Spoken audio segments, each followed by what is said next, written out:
Hello friends, welcome back once again to my channel Physics Passion. Today I am with a video on laws of limiting friction.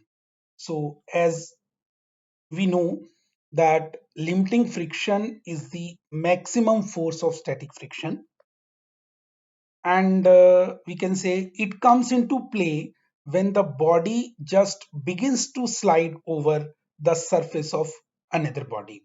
So here I have written the laws of friction. First is limiting friction always acts in the direction opposite to the direction in which the body tends to slide. It is always in a direction opposite to the direction of motion. Second one, it depends upon the nature of the two surfaces in contact and acts tangentially to the interface of the two surfaces. Clear? Third law is the magnitude of the limiting friction, say Fs, that is proportional to the normal reaction R between the two surfaces, like say Fs proportional to R.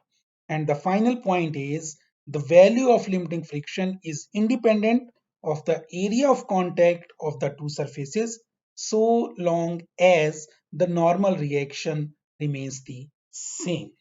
Let's go to next slide, which is showing coefficient of limiting friction. I have just told you that Fs is proportional to R. So we can write Fs is equal to mu s into R, where this mu s is the nothing but coefficient of friction. So mu s is equal to Fs over R. So coefficient of limiting friction is ratio of the limiting friction and the normal reaction R.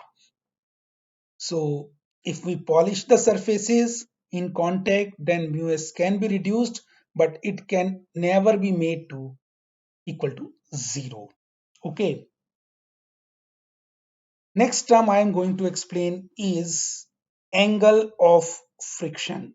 So angle of friction, suppose a block is placed over the horizontal surface and applied force is exerted in such a way that the block is just able to move.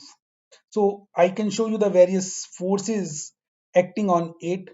Normal reaction R, which is equal to the weight of the block along OA, and Fs is the force of limiting friction along OB. So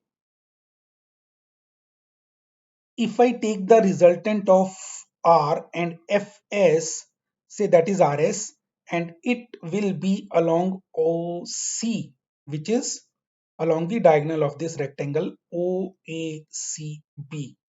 So the angle between Rs and R is called the angle of friction. Here this theta angle between Rs and R is angle of friction. So how to define angle of friction? It is the angle which the resultant of the normal reaction and force of limiting friction makes with the normal reaction R. So angle between Rs and R is the angle of friction theta. Fine.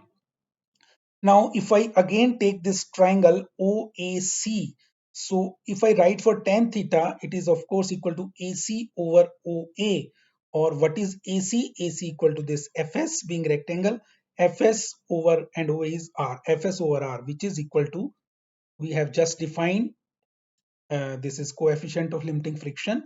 So tangent of angle of friction, we can say that is equal to coefficient of limiting friction. So again a relation for this coefficient of friction, it is equal to tangent of angle of friction. Fine. Another angle, which is angle of sliding, or you can also say it is angle of repose. How it is defined? The angle which the inclined plane makes with the horizontal when a body placed on it just starts sliding down is known as angle of sliding or repose. Here you can see this angle between the inclined plane and horizontal, that is alpha. This angle alpha is the angle of repose or angle of sliding, if this block placed on this inclined plane just starts sliding down. For this situation, this angle alpha between this inclined plane and horizontal is called as angle of repose or angle of sliding.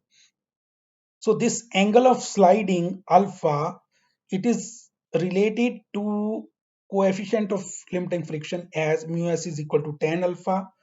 We have just seen mu s is equal to tan theta, where theta is angle of friction. So we can say theta is equal to alpha. It means angle of friction is equal to angle of repose. That's all for this video. I hope you will like this video. If you want me to post a video on a specific topic, you can comment in the comment section. You can also send an email. Email is given in the description box. You can also visit our website.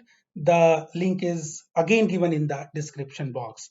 Thank you. Thank you very much.